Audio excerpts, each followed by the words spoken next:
Mm-hmm. All right. So we're about to start, but for all those of you who've just logged on and wish to tell us where you're dialing in from, there's the chat bar that you could activate by putting your cursor over the toolbar at the bottom of your screen, and that gets you to the chat. And that's where you can put in a little text about yourself. Mm-hmm. So I start, right? Let's, hello and welcome. Let's begin our explorations. And one further other hint is that this is being recorded, and the link to the video will be available as soon as possible in a day or so. And we also have an additional resource. We have closed captioning. So again, if you go to the bottom of your screen where the toolbar is, that's where you can select closed caption if you wanted to be provided with that.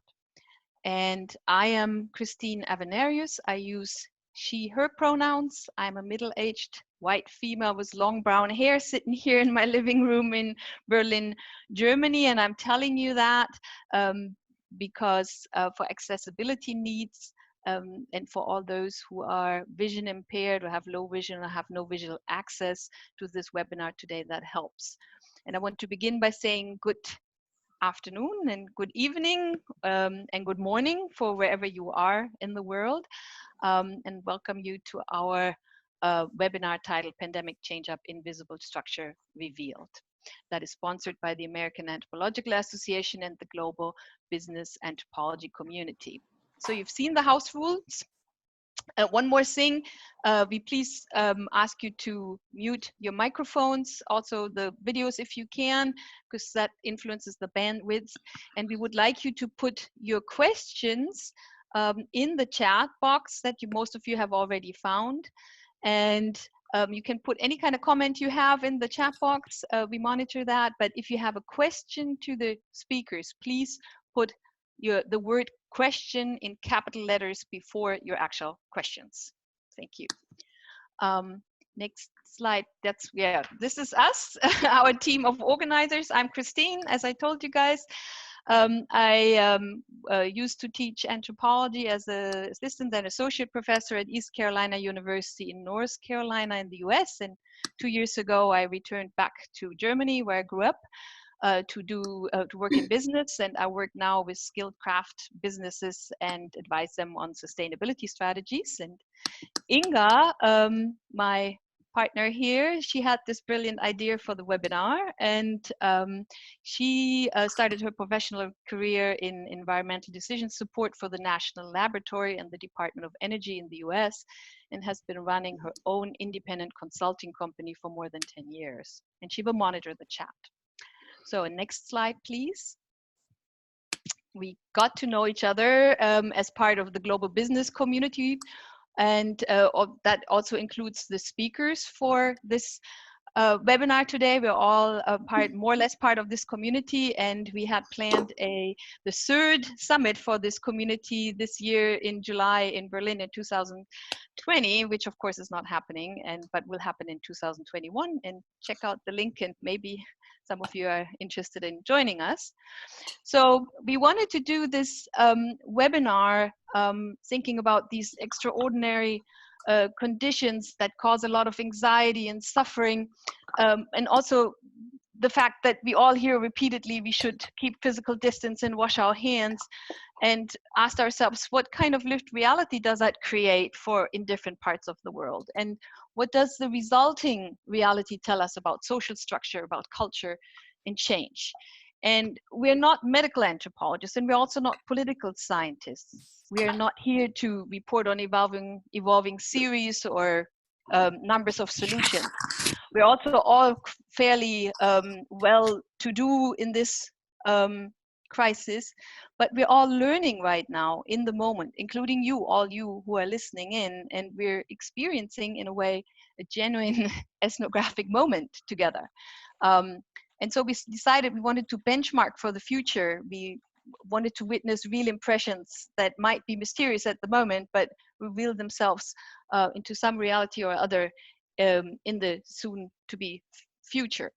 So we asked ourselves, what are, different kind of questions that we could explore to understand, what's happening right now. We are all used to the global flow of trade and finance and people and information, and now the flow of people has stopped completely. But relationships continue to matter and influence our sense making. And these relationships are often not factored into the economic measures by political and economic decision makers. So we asked about the costs of all this. And these are the questions that got us started on invisible structures. What are the lockdown conditions in your local community? Those are the things we asked our 4 speakers that I introduce to you shortly. We also asked them, what do you think distinguishes the approach of your national culture to COVID-19? And what do those imposed restrictions in your society reveal about your taken for granted social world? And what seeds of change has each one of them witnessed? What dialogue through all the sectors of societies have they noticed? And maybe on an uptick, will there be more sustainability in the future?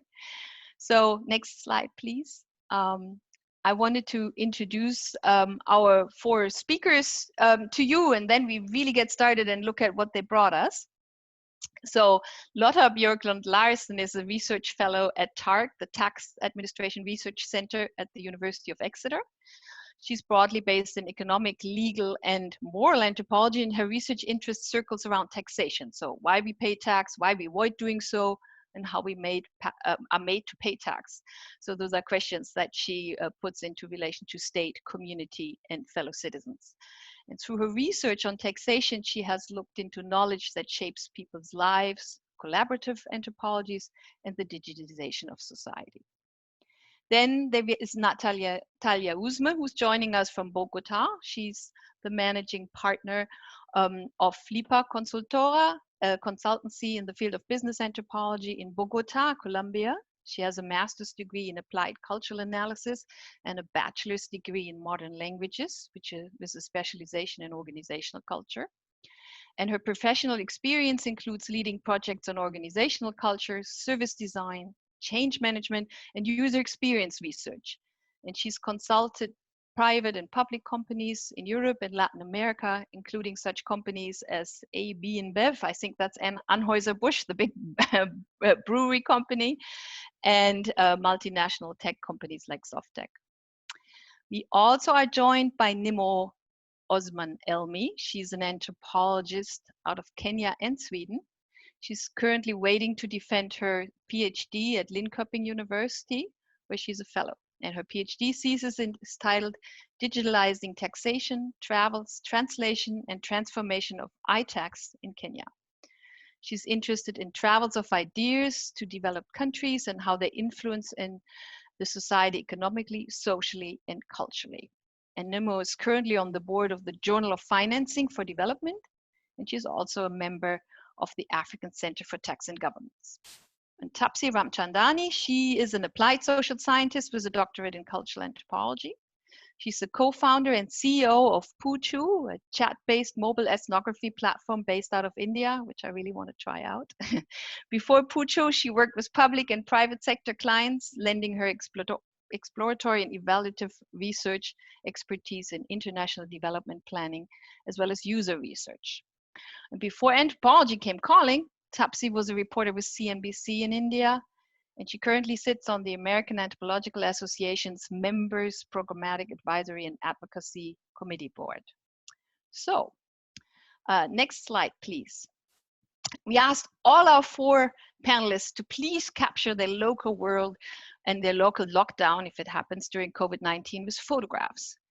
But because that request actually asked some of them to violate some rules, we also asked them to tell us how they sourced their photographs or how they got photographs to give us a transparent account. And we wanted to know what each of them can see and what that teaches us, and what teaches us that about the moment. And we start with Lotta, who lives in Stockholm, Sweden. Lotta, to you.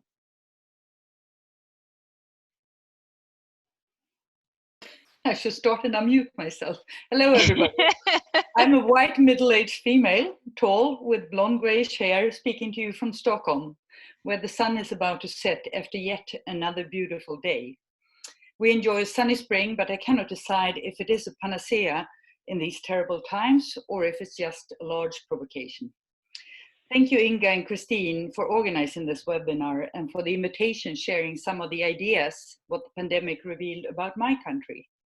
The pictures I have chosen are taken from media, so it's not myself, but are meant to illustrate contemporary Stockholm here in Sweden. I'm a social anthropologist, a research fellow at University of Exeter, and usually I research taxation. I find it a most interesting field addressing relations between people, state, and the market. So next slide, please. Sweden, as many of you probably have read, is an outlier in these times. No curfews. We are allowed to gather maximum 50 people. No police, as usual, on the streets, just the occasional cop car stopping other vehicles. There are other restrictions though. People above 70 are told to stay at home and not socialize. Visiting nursing homes are forbidden.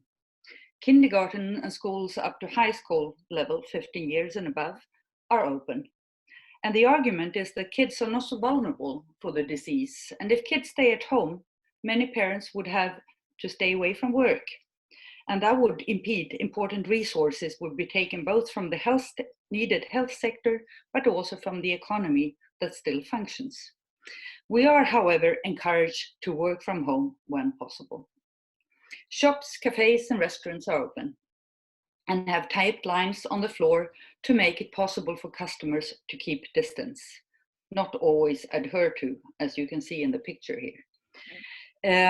Public transport is avoided to the largest extent possible. We are told not to travel, so biking is getting even more renewal. Yet people gather, mainly outdoors. Masks are seldom seen on the streets. Life seems to have slowed down and become simpler in some way. And our main remedy against being infected is keeping social distance, plus soap and water to wash the hands. Wash the hands, wash the hands. Simple everyday precautions. It reminds me about when I grew up and my mother always telling me. Yet things start to return to normal. The huge Volvo car production plant outside Göteborg was closed for about a month, but reopened Monday. So what I'm to describe was sort of more relevant a week ago. Next slide, please.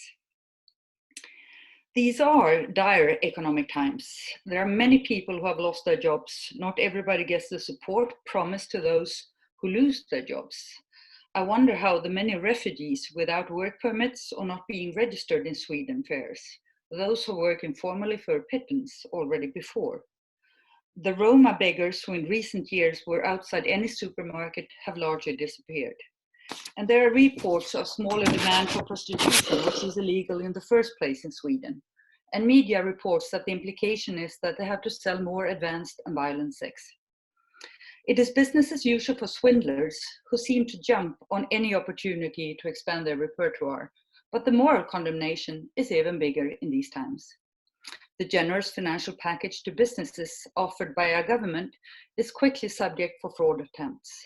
We are comforted that the Swedish Tax Agency has stepped in with 100 experienced investigators to make sure that taxpayer money is not diverted to fraudsters. No one brags about hoarding. And there is an increased attention to being moral in things economic, behaving decently, supporting your local restaurants, etc. As the photograph of the empty Haymarket in Stockholm City Center shows, the economy has slowed down considerably. Next question, please. Yeah. No, that's very fascinating. All these empty spaces without actually a very strong lockdown. And what would you say distinguishes your national culture in this respect, or in reference to other countries, what you've heard about? I mean, it is a very apt question, because why we have taken such a different road. And I think most newspapers around the world have tried to explain it. And as anthropologists, we know it is usually a combination of issues. And I would suggest 4 social structures that the pandemic has revealed. And first of all, the social distancing. An American who lived there since 20 years, he exclaimed, "Learning social distancing? Ha, nothing new. I've practiced this since I came to Sweden." The social distance is seen on the street, and even more nowadays. There seems to be like new, thick, yet transparent walls between people. The older people are, the thicker the walls. We Yeah, and can move we have slow. the next Sorry? slide, please? The next slide, please. I think that goes with your, yeah. Yeah, it comes. Yeah. Yeah.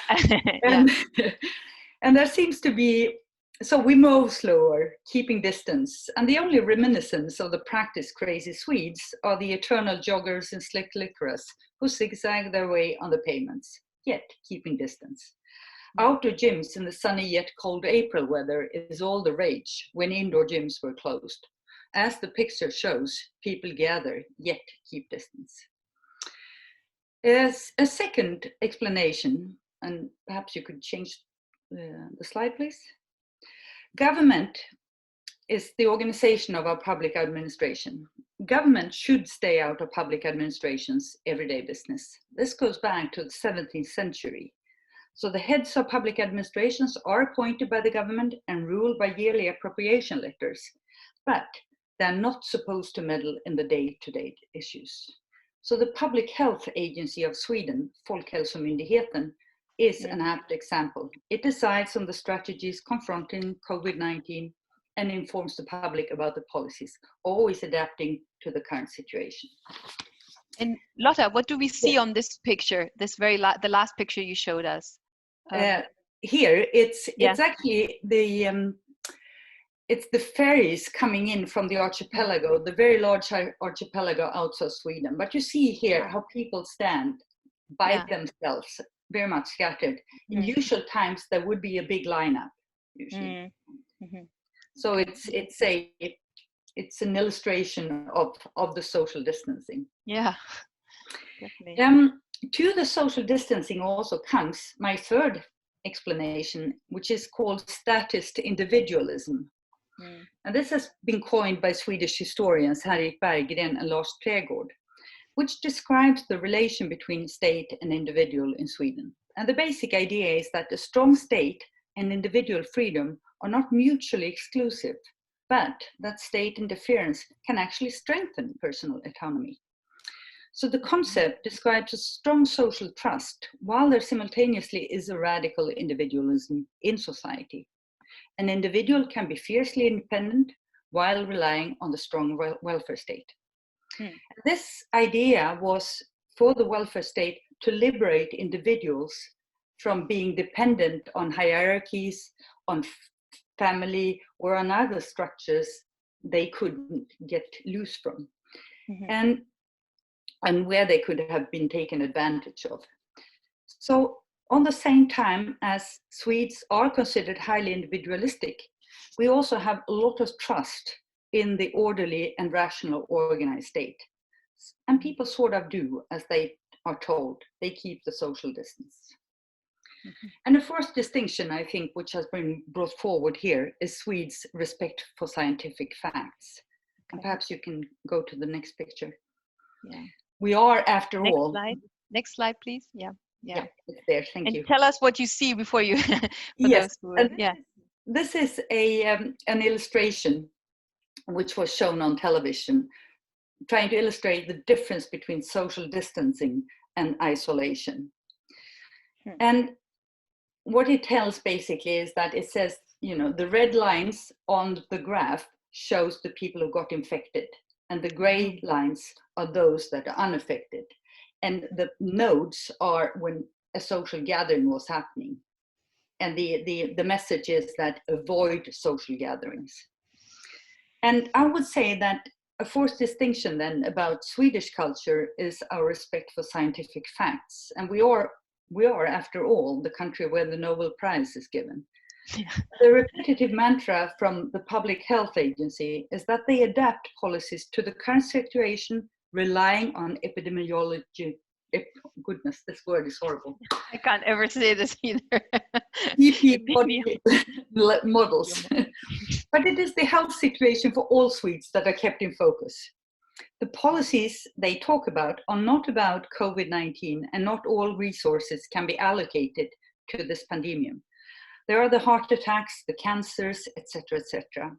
And they state that the verdict of their policy, of their success, will not be how many people died this year of COVID-19, but how the entire health sector fares in 4 to 5 years. So the Public Health Agency seems to be able to keep both a short and a long-term focus, patiently repeating what will happen if we do not follow the rules. So, and they have been largely left alone by the politicians. So what does this reveal? Next. Yeah. Picture, the please. big reveal for you and us. Yes. Next slide, please. Okay. I mean, first of all, I'm astonished about people's need for leaders in the times of crisis. Throughout Europe, support for prime ministers that have taken on harsh methods have surged. In Sweden, a little boast for our prime minister, whereas we have gotten ourselves a new hero, our state epidemiologist. And this is the man to the right.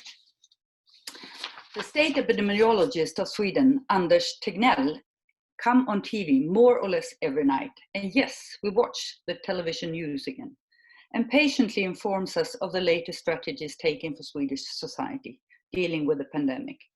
The slick TV presenter or influencers, the fatherly figure of our prime minister, or those arguing for stricter responses have not even reached to the kneecaps of Tegnell in trust. The in appearance fairly scruffy Tegnell even have a fan club on Facebook. Swedes seem to love the scientific evidence people like Tegnell deliver. He is a tall man with a Boris Johnson-inspired hairdo, take away the color, who looks like he continuously has slept in his everyday clothes of chinos, polo shirt and sweaters in earthly colors. He's never rushed, yet seems definitely not have taken time to sit down at the makeup desk before entering the TV studio.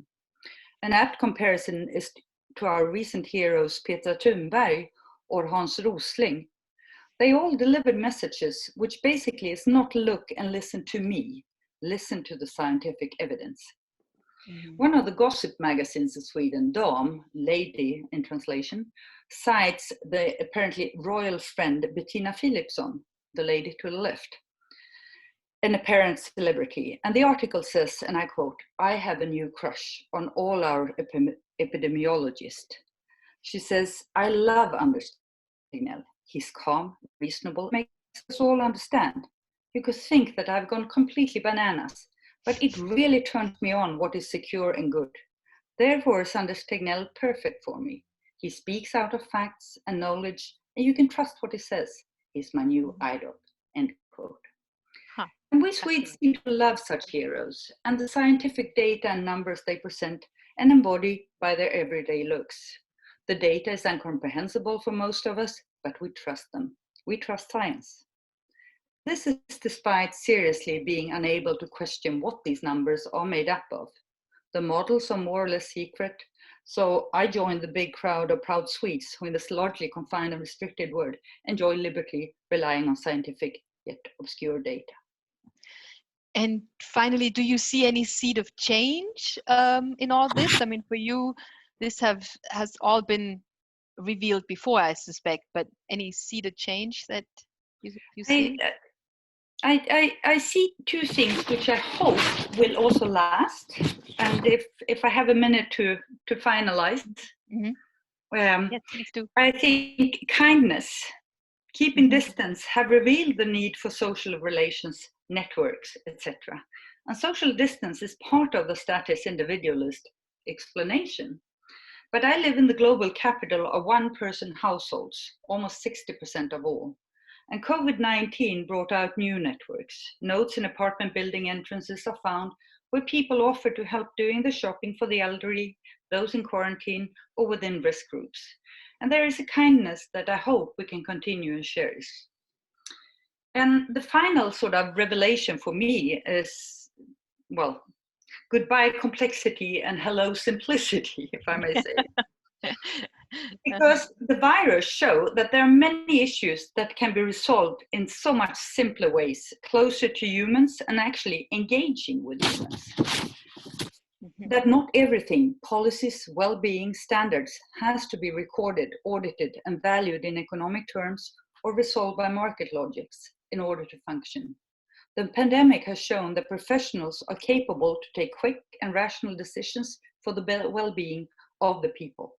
Field hospitals are created, industries change the production line very quickly, supplying the health sector, neighbors help the elderly shop.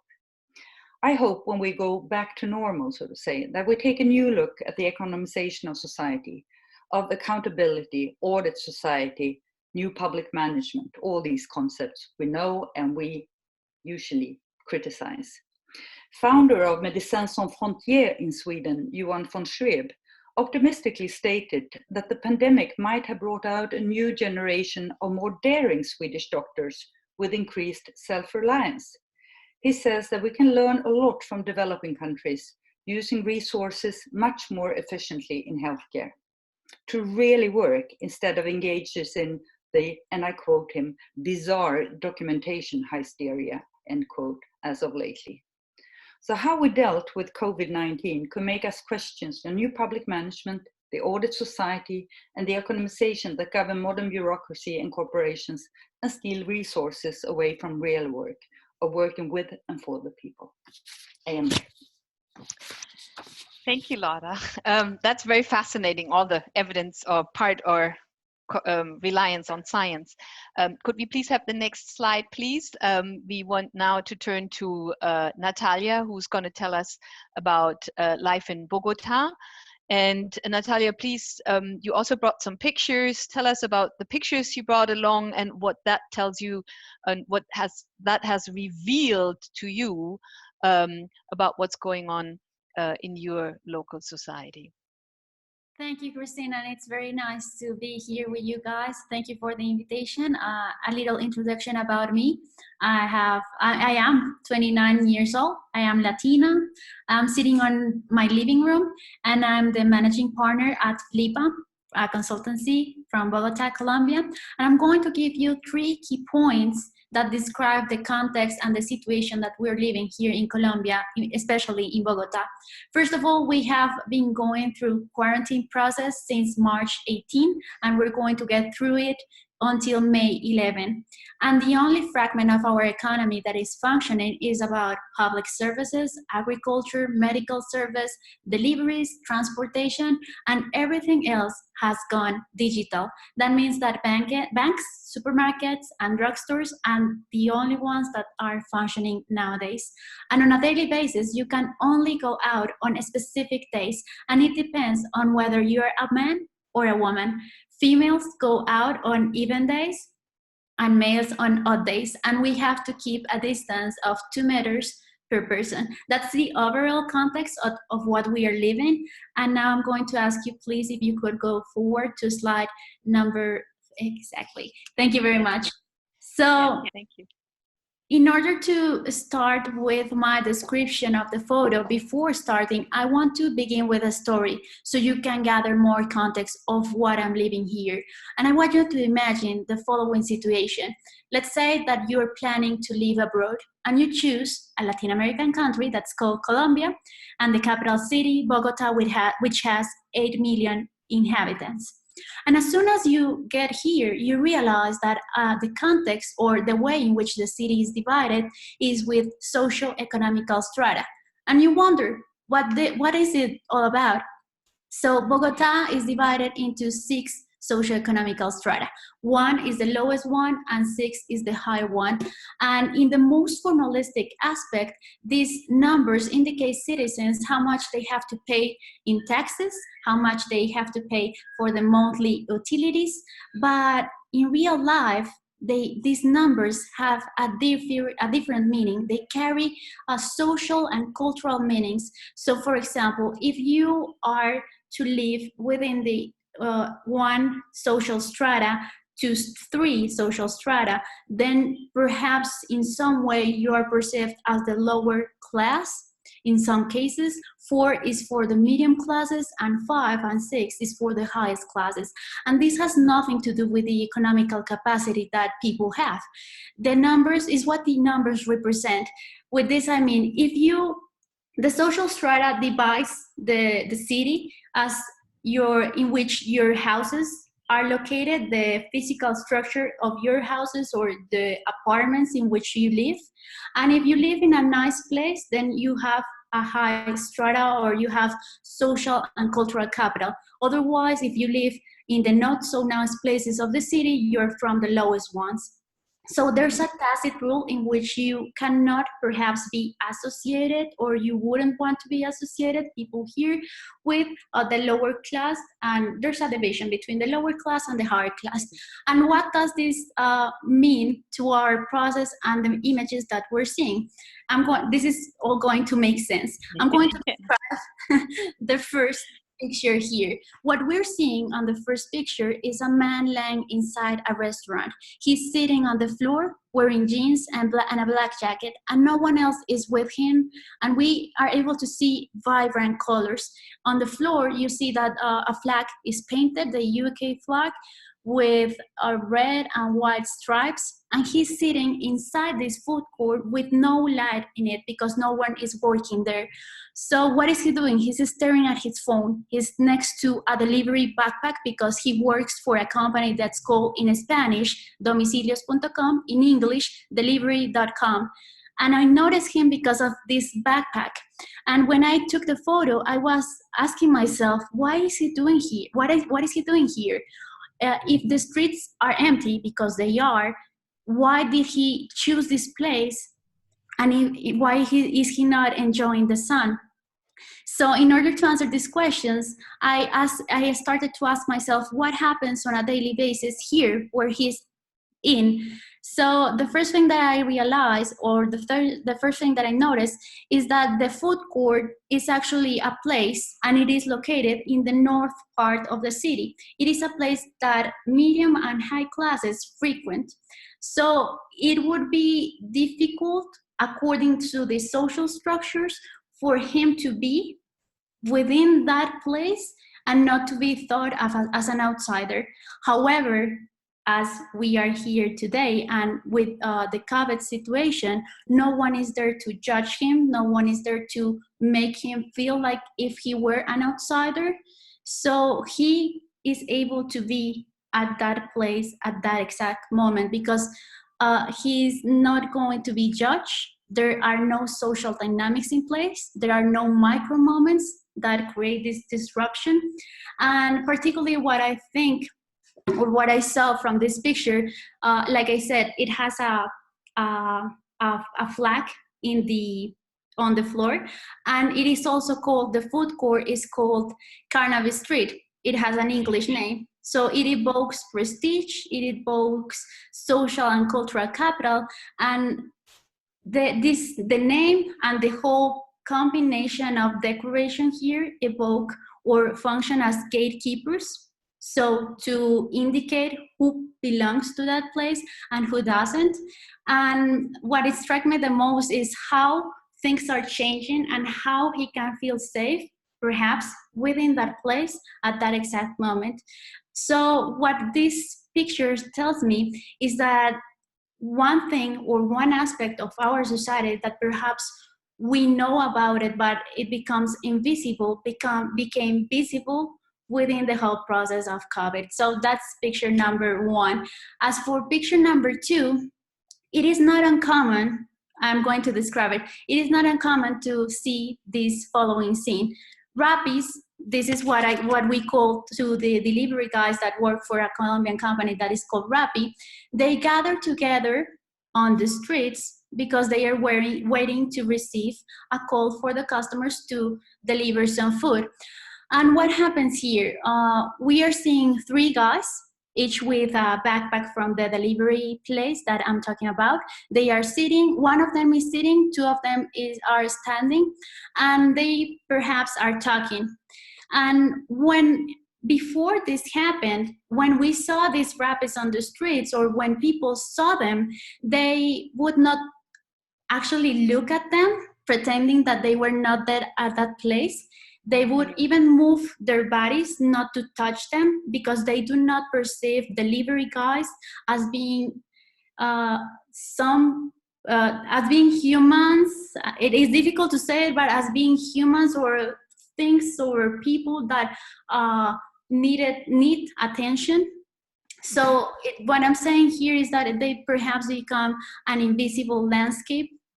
And what I'm saying here, what we are seeing here is that they are not keeping their distance. They are not following the rules of being 2 meters apart from each other. And what I was wondering when I took the photo, and I asked myself, what is going to happen when we see or perceive that these type of groups, these delivery guys, are not following the cleanliness, the exact rules that the government gave us. And this is what led me to the third slide. Could you please forward to the slide number 60?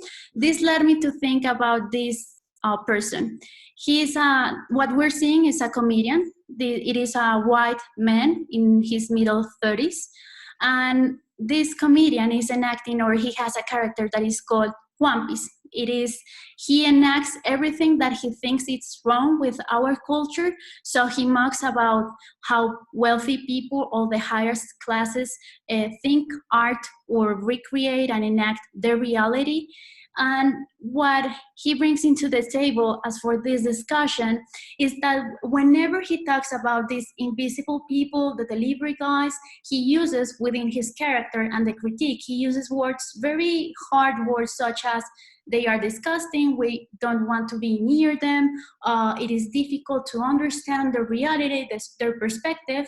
It is a very harsh critique. However, the words that he stated, I don't want them to touch me, really struck my attention, because whenever we see these rappies not following the government rules and being in very close groups and having very intimate moments, I was wondering what is going to happen when society sees that. Is this going to push forward this sort of way of thinking of wealthy people, in which they do not want for the invisibles or this kind of people to touch them, to be near with them?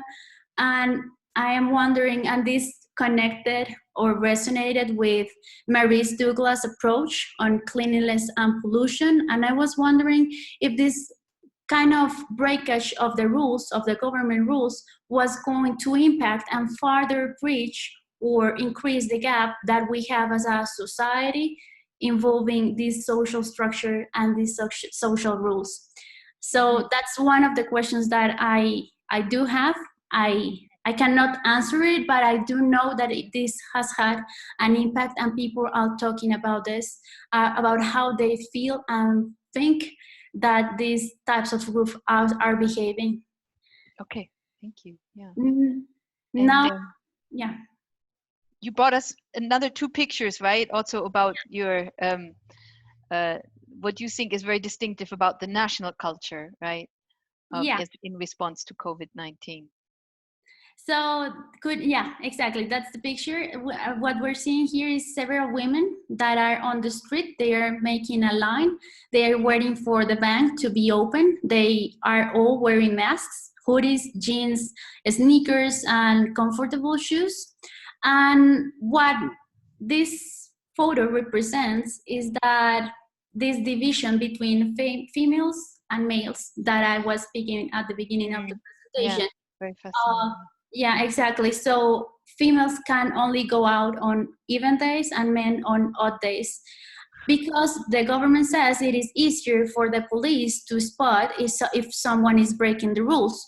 And I think people have realized that this has a very heteronormative perspective between females and males. Even the LGBTQ community was talking about how they felt because of this. They felt uncomfortable, not included, discriminated perhaps, because they were being, it was difficult for them to know in which days they could actually go out. So we're talking about, I think, power struggles. We're talking about a dichotomy that divides the way in which us as a society work. And I think this just makes or puts into the table how perhaps there's a dominant side of how things work here, and acknowledging which of the groups, perhaps males, have more force and more power within our society, and some of the other groups, females, LGBTQ community, are more perhaps vulnerable. So this is what this photo brings up. Interesting. Yeah. And I mean, you tell us a lot about relationships and social structure. Very fascinating. Yeah. And your last picture, thanks for the next slide. Yeah. Yeah, thank you. So the last slide is, we have a man. He's a recycler. And this is a man standing next to a wheelbarrow. And as I mentioned before, females and males have different days to go out. However, when I took the photo, it was the day in which women they were able to go out. So my first question was, why is he on the streets? What is he doing? And I realized that this speaks about, then again, power struggles, social dynamics. Perhaps he needed to go out because he is the one that economically supports the family. So how much is one willing to risk if one has these necessities, these economical objectives, or if one doesn't have the enough resources to just stay at home? So this was very shocking to me, because I realized that not everyone has the same, it made it easier to see not everyone has the same privileges. So that's what I think this whole picture represents: the needs, the expectations, and the willingness to perhaps break the rules when needed. And do you see in this a seed of change in any which way or shape? To conclude your observations? Yeah, absolutely. Well, what I think that represents the most Colombian people is that we are very resourceful, and we did reacted very fast to the whole situation. The government took an enormous amount of measures to prevent the difficult outcomes. So what I see here, that perhaps we will build upon more trust towards our government. That could be a positive outcome from this whole process. And perhaps the entrepreneurial spirit from our society is going to be enhanced, or is going to become even more important, because you realize that with low resources, you need to create your own reality. You need to react. You need to, in a sort of way, you need to rebuild the economy of the country. And this is going to depend largely on the companies that have this entrepreneurial force to react towards the situation. Mm-hmm. Thank you.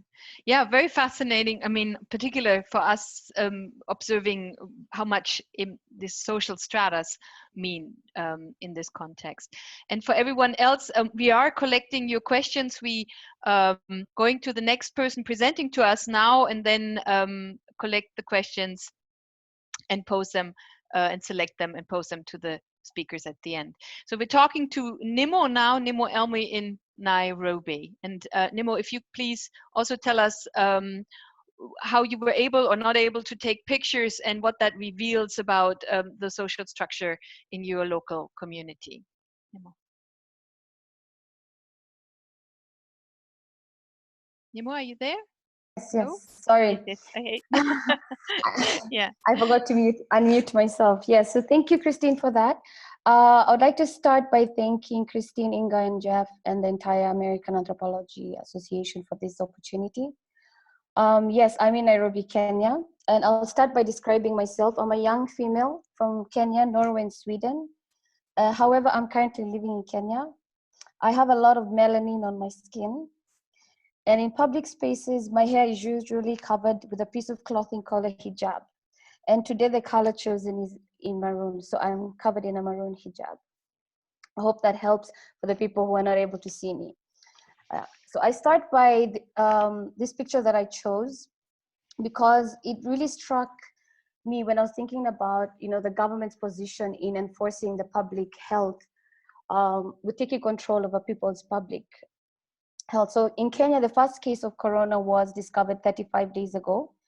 And currently we are at 320 cases, 87 recoveries, and over 15,000 tests. However, this is just a needle in a haystack, because with a population of 48 million, you can just imagine that is just a small percentage. However, this is presented as something that the government is actually having under control.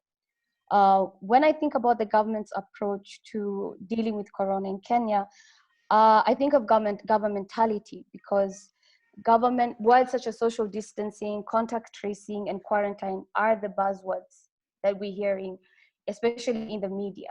But many people are really not understanding, you know, how this is helping to contribute to the pandemic. So in Kenya currently, we have a quarantine that is from 7 p.m. to 5 a.m. We have 5 cities, including Nairobi, that are under lockdown, meaning nobody is allowed to travel inside and outside of the towns. There's a lot of contact tracing happening from the people who are found to be positive, meaning anybody they have been in contact with is picked up and put in a quarantine center by the government at their own cost. Gatherings are limited to 10 people only. So mosques, churches, and temples are closed. So we had just had the Easter celebrations in Kenya, and there were no celebrations. Everybody was just at home. And we have the holy month for the Muslims that is starting actually tomorrow. And there will be no gatherings for that as well. Mm-hmm. So the first picture that I chose, and I was able to gather this from media because it became very popular. This single mother with 2 children, had to improvise on the mask. And because masks have become fetishized in this pandemic in Kenya, everybody should wear a mask, and masks, those who are found to be violating the mask rule will be fined or even taken for mandatory quarantine. So this lady was in Mombasa, and she was taking a ferry to go to work because she's a single mother. And she just found a bottle lying around, and she decided to improvise on that. And this became quite famous because then it showed the disparity between what is then being recommended as the best practice for this pandemic and what people can really afford. She became quite famous, and the governor actually invited her to his mansion, and she was given some funding to kind of start a business at home. Yeah, but this is just one person, right? So you can imagine the people who are then forced to stay away, because then you're not only scared of corona being infected, then you're scared of the government and the measures that have been put in to control the movement. And while I'm still in this picture, it shows also that corona in Kenya, or rather the response to the corona pandemic, is quite elitist, because when they're talking about the social distancing, hashtag stay at home, wash your hands, there are people who do not have homes, there are people who do not have access to proper sanitation, proper running water. So they're talking about, we have issues with other types of waterborne diseases like cholera. We don't have access to even drinking water, yet the government is insisting on this whole wash our hands, stay at home. And then you have the economy being about 60 to 70% of the informal sector. So when you're telling people to stay at home, the people who are on a daily wage, there is no government plan for them. So they would rather than risk getting out of their houses, and because it's either they face starvation or then they get corona. So it becomes a less of the two evils for them. Yeah, and like Lotta was talking about how the epidemiologist has become quite famous. For us, it's our Minister of Health, and even they're using his voice in advertisements about, you have to think about your life, you have to now choose humanity over everything.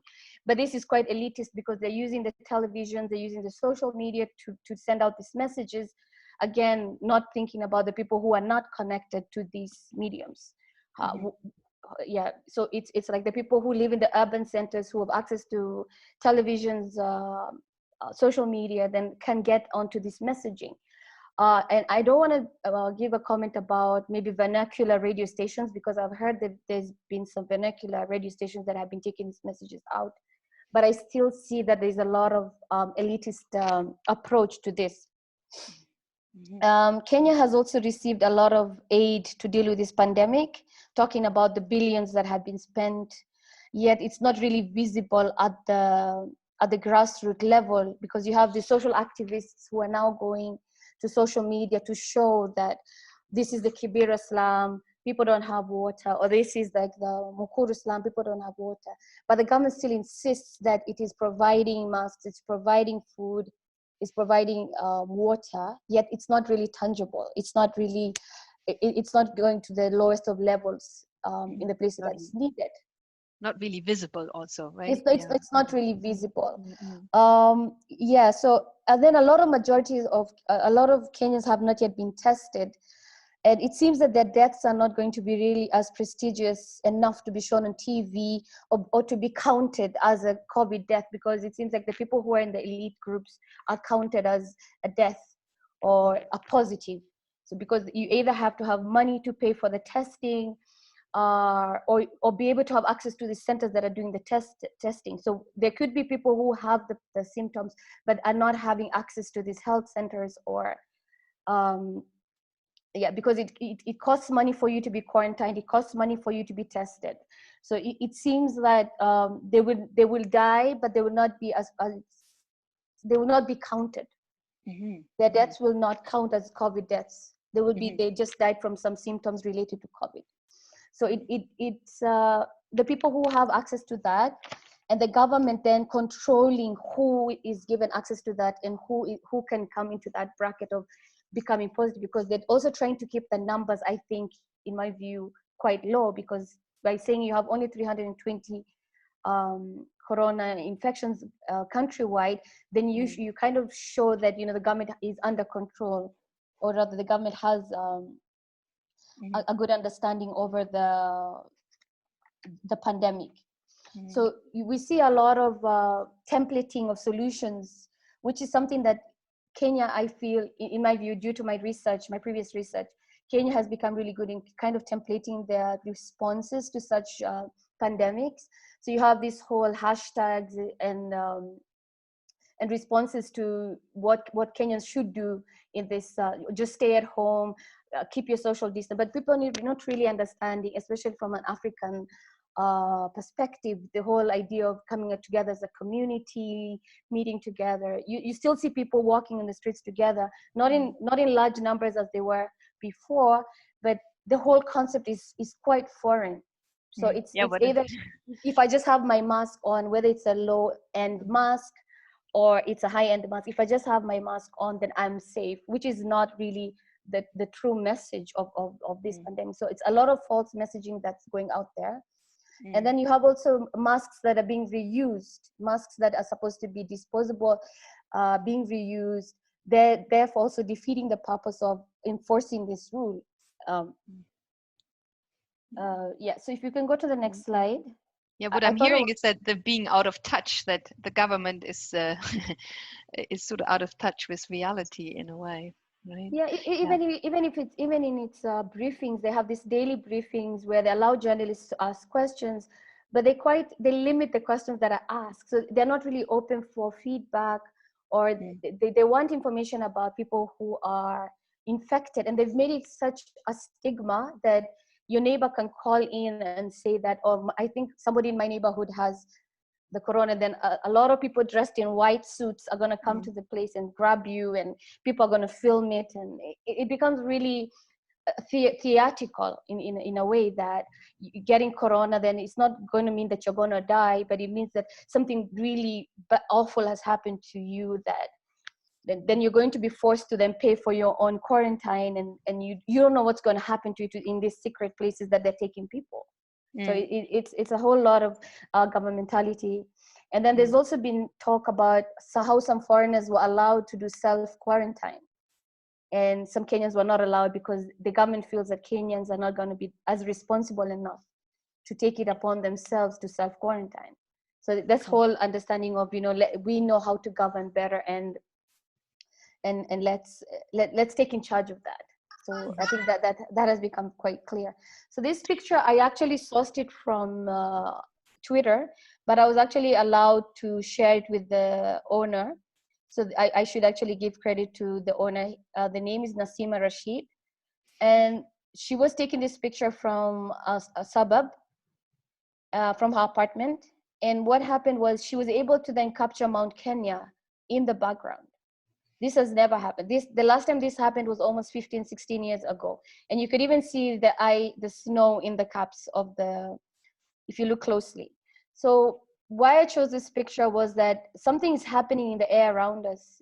As much as there's been lockdown and people not allowed to move around, there's been a lot of emphasis on the impact we have been having on the climate and the impact that in nature trying to then use this opportunity of people not being available to kind of restore itself.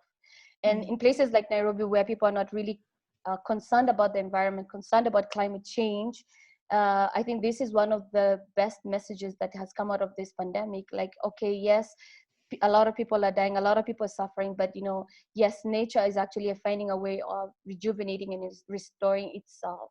So I think going forward, we are not going to forget this. I think we are going to be really quite mindful of the impact we're having on the climate, and also the impact we have on the economy, because this then translates to a lot of economic value. If we think about how much it's costing us, that the climate change is happening quite rapidly. So if you're really thinking about also the pandemic and we're thinking about Corona, we also have to really look at the lines, read in between the lines. And good. I mean, that's very interesting. Thank you, Nimo. I mean, you also are basically telling us what you consider to be seeds of change, if I understand you right. Yes.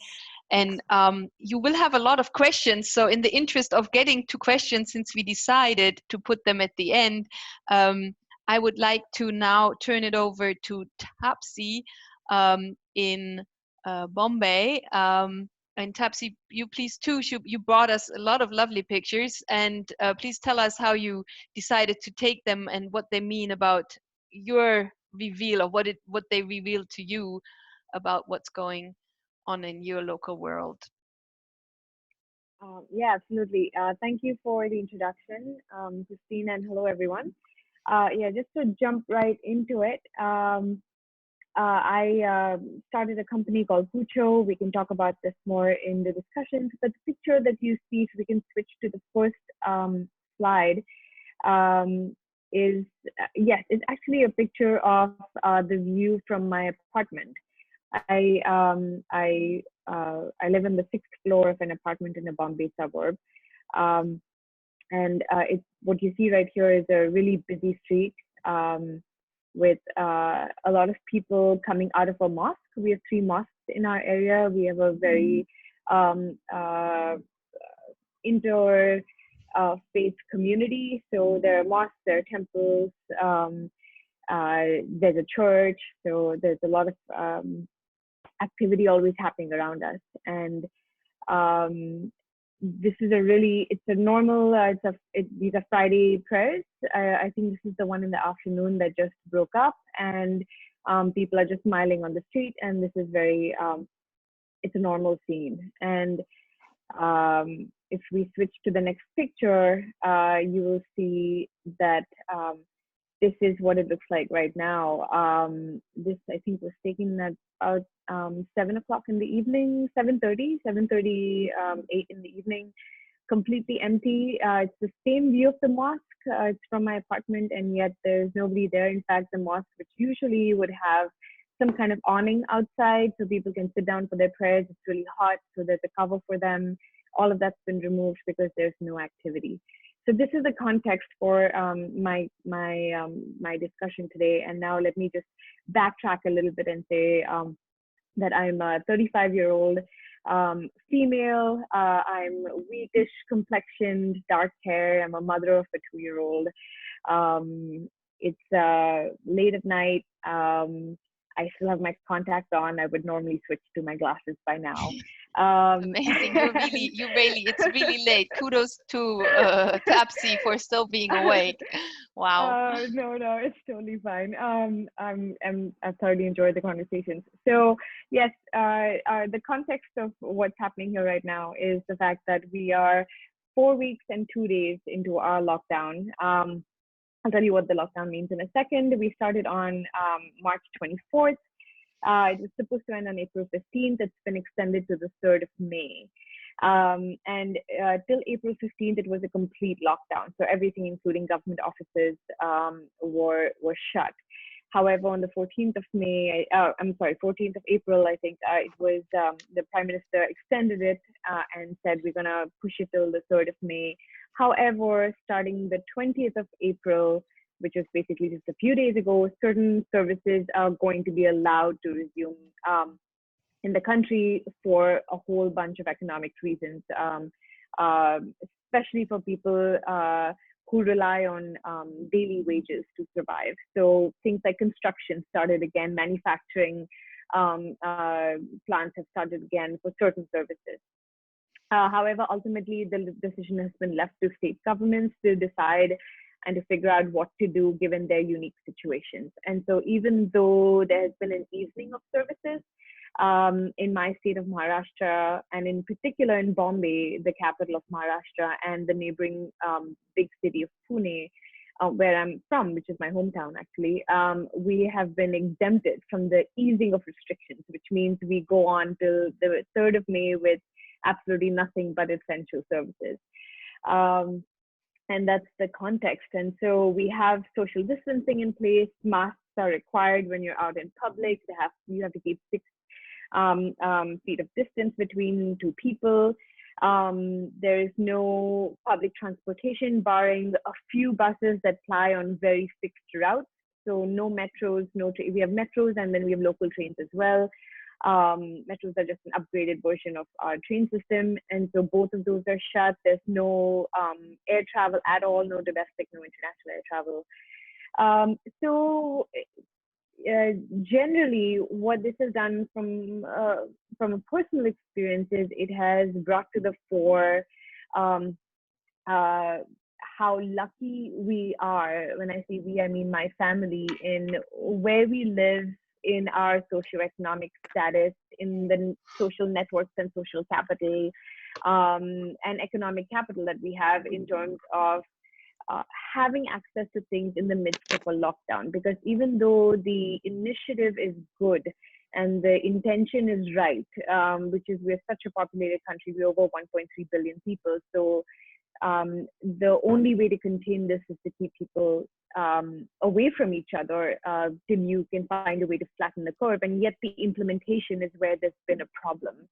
The lockdown, when it was first announced, was announced at 8 o'clock at night, and the country shut down at midnight.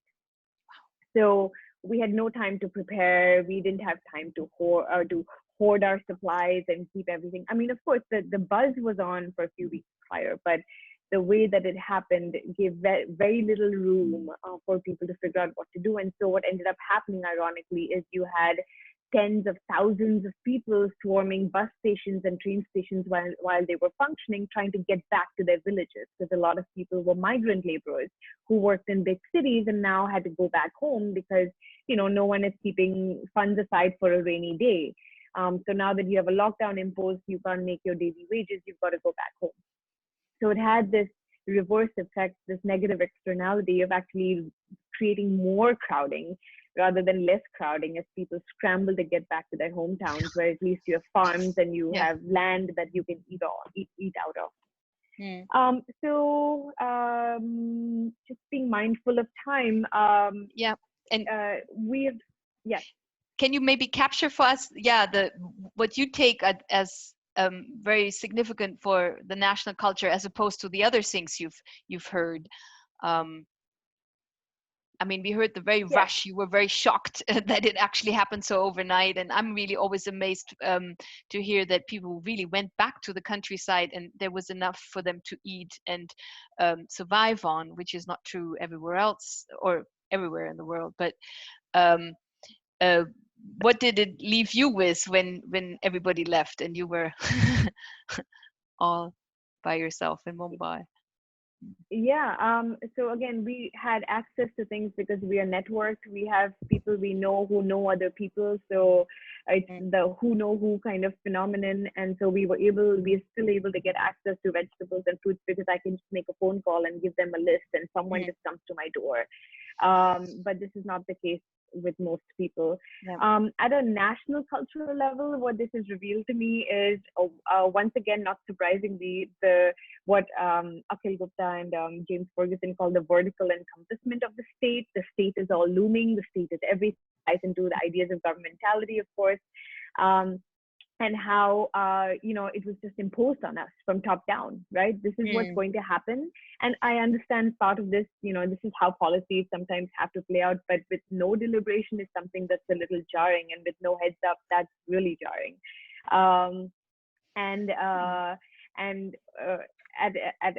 Just as a member of the public, the vertical encompassment of the state in a time of crisis like this shows up most evidently with police on the street.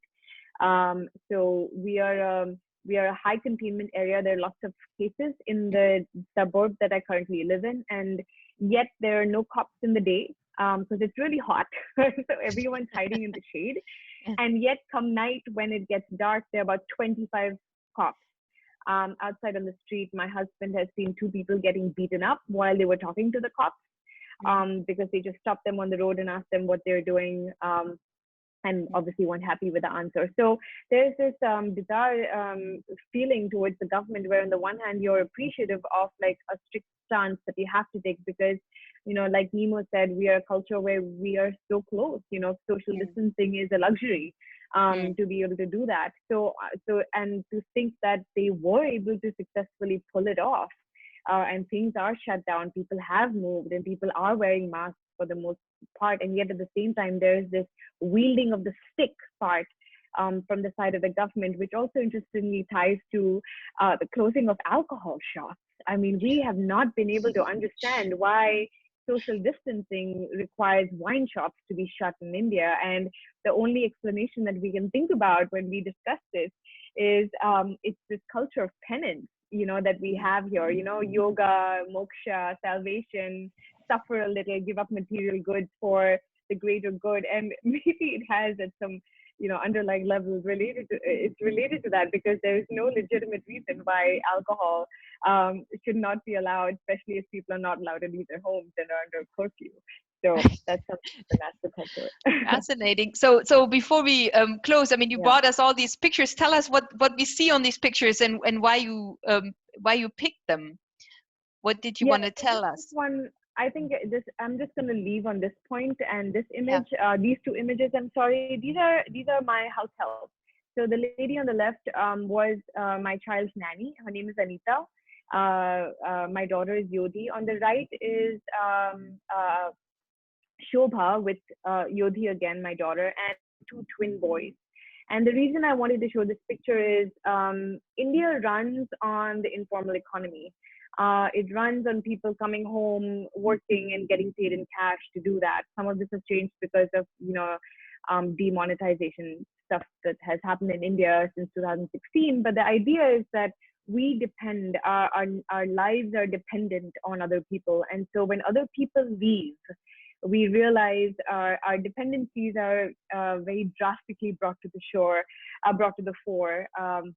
In terms of not having daycare where the child can go, or a nanny service, or our house help, the one who does the cooking and the cleaning and the sweeping and the mopping and the washing of the clothes. And so we don't have machines. We have machines, of course, but we personally don't have a washing machine at home, most people don't have dishwashers or dryers, definitely not, because you have labor. You have people who you hire, and it makes the world turn here in India, and they get paid. And now we don't have that, and it's making us value and appreciate all the work people put in who are not there right now, and we're having to do it. And all we want to do is, once Shobha comes back, is give her a tight hug and tell her thank you for everything you've been doing in a way that we've never said that before. So I think I'm going to just sleep on that. Yeah, no, I mean, thank you for that contribution. Do you have a one sentence of where you see a seed of change in this respect? Yes, I think there's a. I'm just going to leave that for the discussion if it comes up. I think Yeah. technology is going to play a big role in how services get aggregated and how things can reach people when physically we're limited in the movement of people. So we can talk more about that later. Okay. Well, thank you very much. And we wanted to take questions now. For those of you in the audience, if you don't wish to see this last slide for an extended time, you could just click on the speaker view. Then you see each one of us instead of the last slide. So we've seen various questions that I've been scanning here. Some of you have already answered some of the questions in the chats. I think one question I would like to start with is that I've seen here is about the symbolism that each of the governments in your respective country has come up with, or maybe what you see as a very distinct symbol of the message that the government in each of your country has sent to the citizenship, to the constituency, because we've all were able to observe the governments here play an amazing role. So maybe we start with Lotta again. Can you capture for us what symbol of the government is the most prominent in your observation?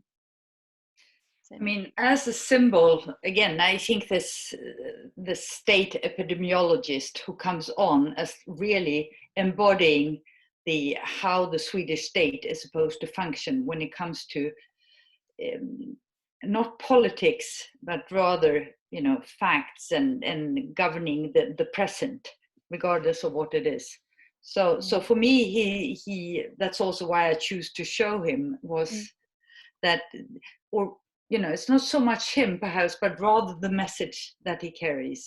And that is, you know, as I try to explain with the statist individualism and the trust we actually have in our state, that is reinforced by people like him, because he's calm, he's patient, he never speaks badly about anybody. He's just trying to untangle things and patiently explain. And in the beginning, when you listen to this guy on television, he, you know, you felt like, has this guy ever gone to a communication course? He was really bad at it. But that also, I think, in many people's mind, even raised the admiration we have for the guy. Okay. So how about Natalia? Any symbol that strikes you? Can you hear me? Yes. Yeah, well, our major, she's called Claudia Lopez, and she's trying to speak to the public every time she appears on national TV or even the radio, as if we were friends. So she tells us that we are beautiful, that we are behaving okay, that we are all in this together. She's even making tutorials as if she were like a YouTuber or something like that. So she makes DIY mask, and she really tries to relate with the audience on an emotional side. And I think that she's trying to portray this calmness, this serenity that she's asking for the audience. And it's actually having good results. 75% of the people that live here in the capital are taking the measures very seriously. Okay, thanks. Turning it over to Nimo, anything in terms of symbolism, the one or two symbols that stand out for you? Yes, for me, I think with this whole pandemic, what has stood out for me is fear. Because what I didn't mention was the first day that they enforced the lockdown, or rather the curfew, the people who broke the curfew were beaten. A lot of people were beaten.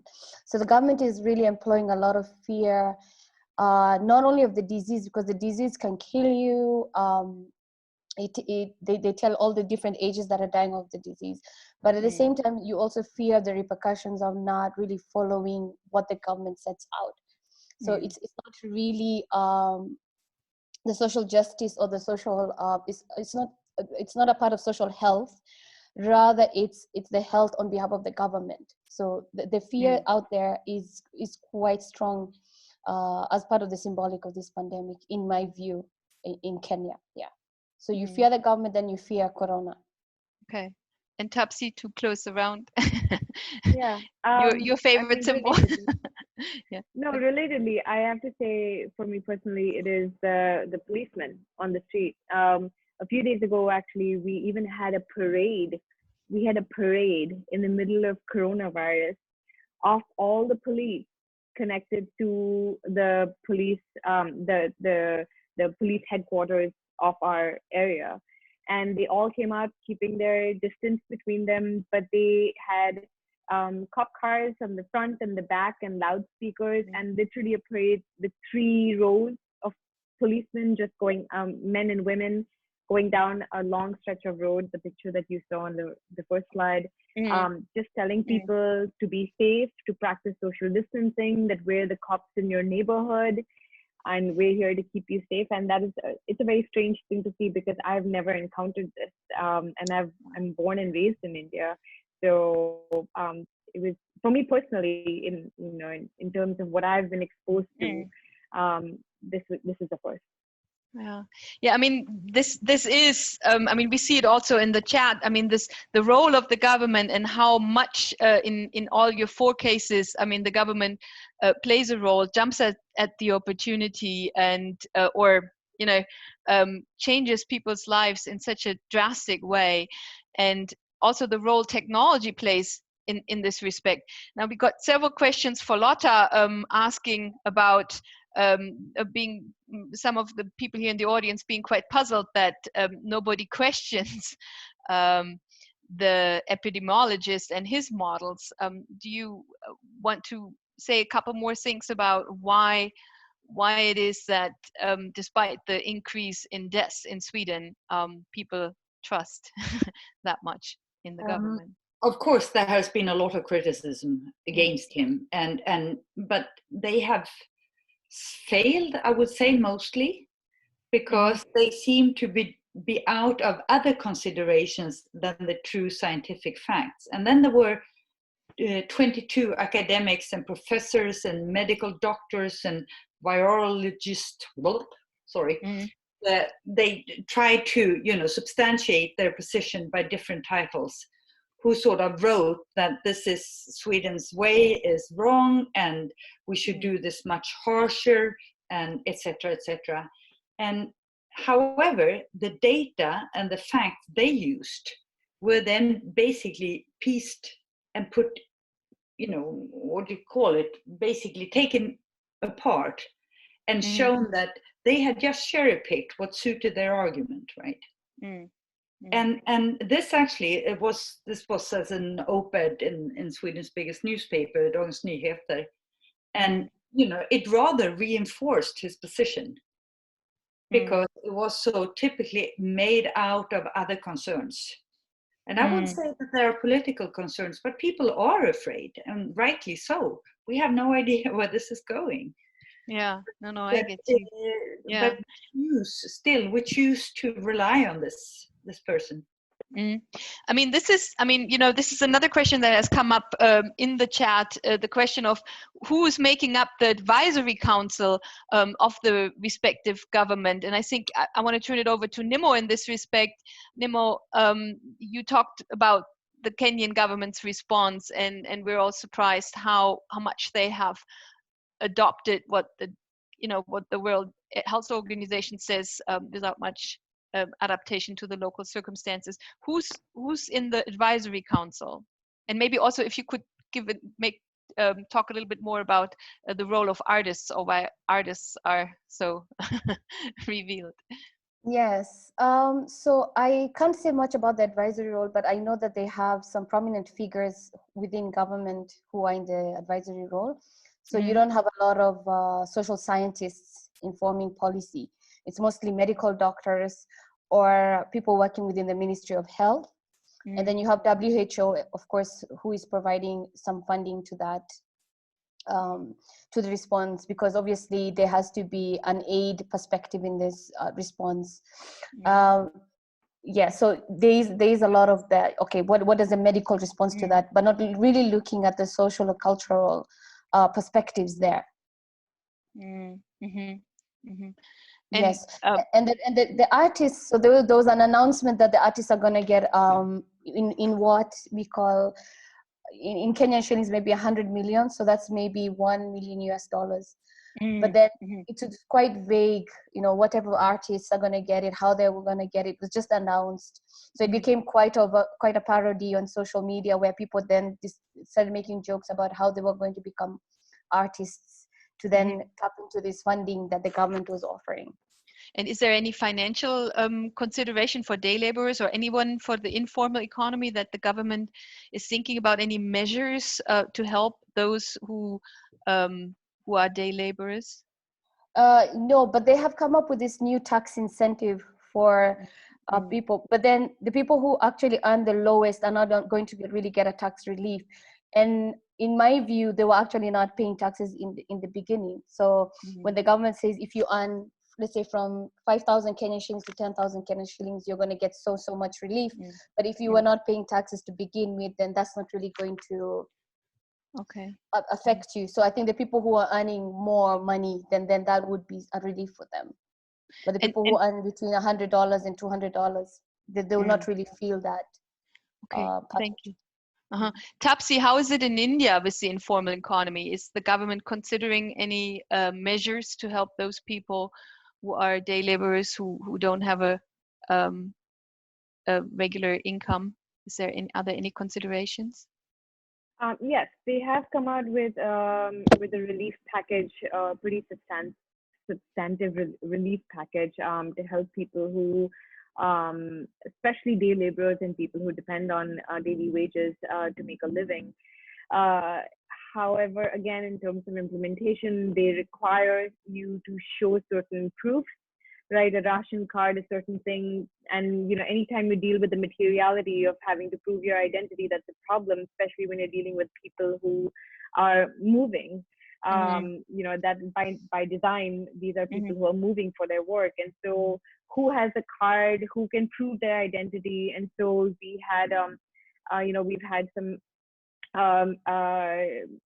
you know, really, we've had economists basically say you shouldn't be asking people for their IDs, and it would just be more economically feasible for you to just give food and support to whoever needs it in the time of crisis, rather than asking for IDs and then, you know, dealing with the issue of it not going to the people who need it the most because they are most precarious and they don't carry their identity cards with them. So that is happening. That being said, in the city, there are many places where there are food shelters, but also private citizens and NGOs are stepping up to fill in the gap by having mobile vans with permission, of course, because you need the government's permission to move around anywhere in the street, and supplying food. And yet, you know, you're dealing with a country of 1.3 billion. I mean, everyone's not going to find food, even if there are 200 food shelters around the city, because we're a city of 20 million people. Just Bombay has 20 million. So it's really hard when it comes to that. Interesting. Thank you. I also saw one question that asks all of you panelists if there are people in your country that are saying the pandemic is a lie and doesn't really exist. How prevalent is that notion that all this COVID stuff is a lie?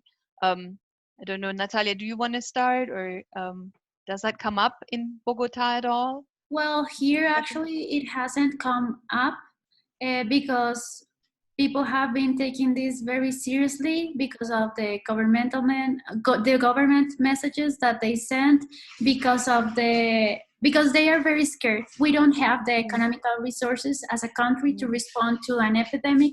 We don't have enough hospital resources. Beds, for example, we're lacking on that. We had to create an emergency care units, but very artisanal, very handmade and handcraft.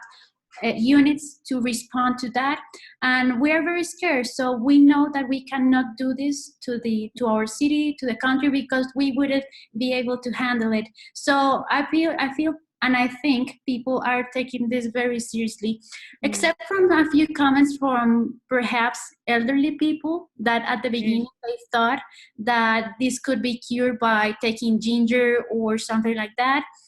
So they wouldn't really believe the results or the impact. However, nowadays it is completely different. All of the messages point at taking care of us as a society. Interesting. And while I have you there, before I give it over to you, another thing that's asked by the chat often is the difference between rural and urban areas. And do you detect anything there? Also, in particular, towards the informal economy, has that picked up in the rural areas? Are the conditions differently in the rural areas as opposed to what's going on in Bogota? Well, I actually couldn't really say how the situation is on the rural areas, because what I know here, for example, in Bogota, is that informal work represents 47% of the total inhabitants that we have and the total scope. So there's a large amount of informal workers. We have lots of Venezuelan people that have come here because of the crisis that that country, the crisis that resulted from Venezuela. So there's a lot of informality. There are lots of people living on the streets. The government is saying or is sharing that they have provided with different like small items of food. However, on the rural areas, I do not have any specific data on how they have faced that. But I do know that these specific groups have faced different and really hard times. They even have been evicted from their apartments or places because they have not income, because they are not working. They need to stay at home. So lots of issues. Yeah, lots of issues. Nimo, how is it with the rural-urban difference? And maybe if you heard anything about people claiming COVID-19 is a lie, if you could speak to that. Yeah, so the government has implemented some rules. So you are not allowed to share misinformation about COVID-19. So I think a lot of people are scared to really voice whether or not they think it's a lie, because of then you have to face government repercussions. You could even get jailed for that. So many people are thinking it, but I think it's, you don't share that on social media, or you don't circulate that. You just maybe keep it to yourself. And then there's a lot of rumors about the numbers of the actual cases, because a lot of people think the government is really downplaying the numbers to kind of give out a sense of we have this thing under control. So a lot of people think the numbers are actually quite higher than what is being shown there. And with regards to the rural urban dynamic, a lot of places, you know, have been, there's been restrictive movement between the different between Nairobi and other cities. So a lot of the economy that maybe was going back to the rural centers is then interrupted. No flights, no buses. So a lot of people are seeing that kind of disconnect there. But then a lot of the information that's coming out of there is that the government is showing that there's 1 or 2 cases in this rural area. So keep away. Do not go home and visit people. Do not take the corona there. Do not bring it back. So there's been a lot of emphasis on everybody just staying put where they are and not focusing on the economies that were interconnected. Okay, thank you. You know, Tapsi, just briefly, I mean, rural differences you already certainly told us. Quite the difference. Any other things you observed in terms of informal economy maybe picking up in the rural areas? No, actually, I wanted to actually comment on the rumors, the lies that spread. Yeah. Yes. And even though I haven't personally come across any WhatsApp forwards on, you know, the fact that the coronavirus is a lie, but there are I have received forwards from people on other rumors, like not eating non-vegetarian food because it is still spreading through chicken. And this feeds very nicely into like the vegetarian culture, the largely vegetarian culture of the country, obviously not entirely by any measure, but this idea, and we're running a research study right now on how it's affecting eating habits and eating choices. And the things that are coming up that are emergent that we didn't realize was people making the active choice to not eat non-vegetarian food when these were people who were eating, college students. I'm talking to 18 to 35-year-olds who were eating non-vegetarian food at least 6 times a week and not eating it at all because they're afraid they're going to get coronavirus because of that. And today I came across another video on how if people consumed alcohol, it would help them because alcohol is in the disinfectant, and this way it'll be in the body. And so the idea is that WhatsApp is becoming a really potent channel for sharing misinformation, and knowingly or unknowingly. And yet at the same time, WhatsApp has been leveraged, I read again today, on by big cities, municipal corporations to create a platform for vendors, for small business vendors to come together and offer delivery services, because now we don't know who's open and who's not, because everything is shut down unless you go through the government. So the government said, let's just get vendors on our platform. When you want something, WhatsApp it to me, the municipal corporation, and I will route it to the vendors who will send it to your house. And I thought that was it just blew my mind. Like, yeah, no. So I mean, that is maybe a good, this is maybe a good note to stop on our informal section, because, you know, you just mentioned the government getting in very creative ways, not just very drastic ways, but also very creative ways. I think what we've all heard is that what amazing and surprising roles the government in each place has played. The question of trust, to what extent trust has increased or decreased, and the very important role of the informal government versus the informal economy in comparison to the formalized economy. And I think that's where the big difference lies between Sweden and the other examples we've heard about. We could invite you to continue the conversation a little bit further. I mean, for those of you who need to leave the conversation, we thank you for listening. Hope you continue the conversation, maybe reach out to the individual speakers. We post their emails. It was very, very interesting chatting with you and sharing these thoughts. I stop right here, and don't know if anyone would like to continue some questions or answer some questions. Let's see. Let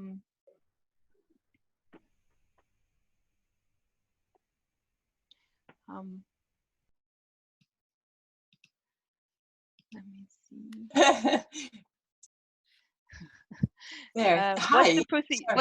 Inga, what's the procedure here? I mean, we everyone is welcome. We have numerous. I myself personally would like to just pose a question, because I'm fascinated by the image that Nimo included as her photo with the plastic bottom, and it brought to my mind some fears that people around the United States have about the value of an N95 mask and the high value on the highest effectiveness masks, that we shouldn't be seen in public wearing such things, and that we would there was a sort of light jovialness about don't be seen in public with those. If you're a scientist, make sure that you're only seen in a lab environment using your N95 mask, because you might be mugged, because it's a high value item, and it wouldn't be understood that you have a right to have it. So in the United States, there's all this discussion about who has access to the highest effectiveness PPE. And I was wondering, I was very curious, in Nimo's image, that triggered my imagination to the field of peer pressure. And do you see that sort of thing? And this is an open question to any of our speakers. If you see people trying to reinforce positive behaviors, or to try to exert control over others that are, let's say, too close to each other, not practicing social distance, What sorts of things? And this is an open question. Yeah, I could just say in Kenya, for example, like the supermarkets, the hospitals, the chemists, like the pharmacies, you're not allowed to get into any space without having a mask on. So if you come and you stand there and you do not have a mask on, you will not be allowed access. So it's like, it is forced. There is nothing that people will, it is not socially constructed. It is enforced. And if you want to have access to these spaces, then you are going to comply. And it doesn't really matter what type of mask you wear, because as you see in the pictures, as long as your nose and mouth is covered, then you have access, because nobody is really checking the standard of the masks. People are even making them at home, but you will actually not get access if you do not have the mask on. So it is just a matter of putting something on your, some have even been using a bandana and just, tying it over their nose and mouth, and that just grants you access, just to make your life easier. Yeah. That's, by the way, also allowed in Germany now. Just cover it with a scarf. Yes. Before I forget, I would like to very much thank our captioner, Chelsea, for captioning this entire conversation. That must have been an amazing, for me, it would be a rather stressful job to caption all this. Yeah, the use of masks, I don't know who else would like to chime in. Lotta, you don't have masks in Sweden, right? No. You can have it, and you see it here and there, but it's quite rare, I would say, and it's mostly actually people from Asia who wear them, which we saw previously, and there was more out of courtesy, I learned, where people from China or Japan wore them if they were sick, right? No, that's true. I mean, that's what I've heard. I that it's mainly one, and it's yeah. We rely on the arm length distance, I would like to add to this mask situation here in Bogota. As I said before, we are very resourceful. So many businesses, like informal sellers, are screaming. The soundscape on the streets is masks, masks. We're offering masks. So they are selling masks, and it's becoming a business that you can profit on the actual situation just to have income needed. So I think that's interesting how they reshape their own processes and they take these opportunities. Can I add something about this? Because I what was shown in the newspaper was at one of the big hospitals in Stockholm, you could see people who were sitting making screens out of old overhead paper. You remember those? Where you wrote with... No. What's what? You mean the you mean the overhaul, the old the plastic, just basically very thick see-through, big see-through plastic. Yes. Many of you are too young for this. Yeah. Right? But basically what they were doing, sitting, were making masks for the hospital workers out of these sheets of plastic, and then some bandana thing. Yeah, I've seen that too. Yeah. And for that to exist in highly high-tech organized Sweden, we couldn't have imagined it 2 months ago. But that shows also the ingenuity that actually, explodes in these times in some way. So. Right, and that's one of the things that we're tasked with, and will continue to be tasked with. We all don't know where the journey is going. You all, I heard just that we should wrap it up because our dear captioner, her time is coming to an end. I hope you all have seen in the chat what other conversations were going on. I think we will save the chat and maybe add it to I don't know exactly the rules here, but you could also see our resources in the video. Send us an email, continue the conversation. We certainly will continue the conversation amongst ourselves, and of course also think about writing something up about it. We shall see. Thank you very much to Tapsi in Bombay, who must be very tired by the end of the day. And thanks to Natalia. Thanks for Nimo in Nairobi, and thanks to Lotta. And of course, big thanks to the AAA staff, to Nell, to Scott, and to Jeff. And I add my thanks and also a call to action. This really came out of an impulse that we social scientists, anthropologists, have contributions to make, and this is an attempt to create a witnessing of the moment and then a benchmarking for the future. So I urge everyone to continue doing this same sort of exercise for yourself.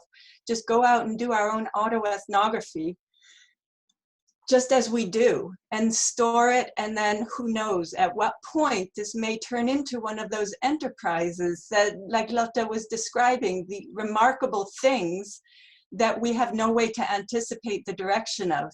And so it's with that sort of sense of urgent call to action to be scientists and do what we can.